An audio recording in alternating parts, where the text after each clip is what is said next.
এখন তো আমাদের পার্শ্ববর্তীতে একটা এসে পড়েছে নকল হিন্দু, শুভেন্দু অধিকারী।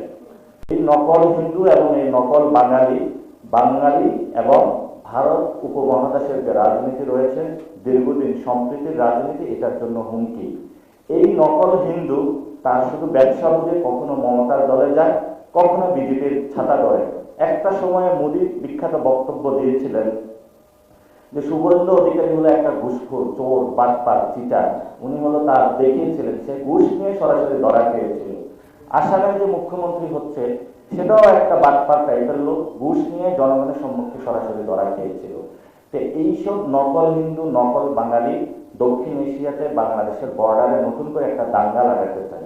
আমাদের থেকে স্পষ্ট কথা, এনসিপি থেকে এবং বাংলাদেশের জনগণের পক্ষ থেকে, আমরা দক্ষিণ এশিয়াতে আর কোনো দাঙ্গা লাগতে দেব না। এবং তারা যদি উস্কানিমূলক কোনো কিছু বার্তা দেয়, সরকারের কাছে আমাদের আবেদন থাকবে সরকার যাতে তার সেই অতীত রাজনীতি চিন্তা করে। যেই কারণে লং মার্চ দিয়েছিলেন, সেই আমাদের ইলিয়াস আলীকে গুম করে দেওয়া হয়েছিল।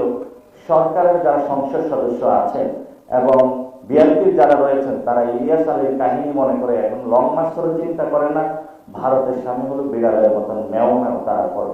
এটা সবচেয়ে আমাদের বড় ক্রাইসিসটা হলো, যখনই বাংলাদেশে কোনো ইলেকশন হয়, ইলেকশনের আগে একটা নেগোসিয়েশন হয়। সেই নেগোসিয়েশনের সাথে ভারতের সামনে গিয়ে হলো সবাই হলো নিজের হলো মেরুদণ্ডটা বৃদ্ধি করে আসে। এই বিএনপি সরকার হলো ইলেকশনের আগে ভারতের কাছে মেরুদণ্ড বৃদ্ধি করে দিয়েছিল। ফলত যখন আমাদের এই দক্ষিণ এশিয়াতে এত এত বড়গুলো ঘটনা ঘটছে, তারা ভারতের সামনে এবং দিল্লির সামনে কোনো কড়া বার্তা দিতে অক্ষম হচ্ছে।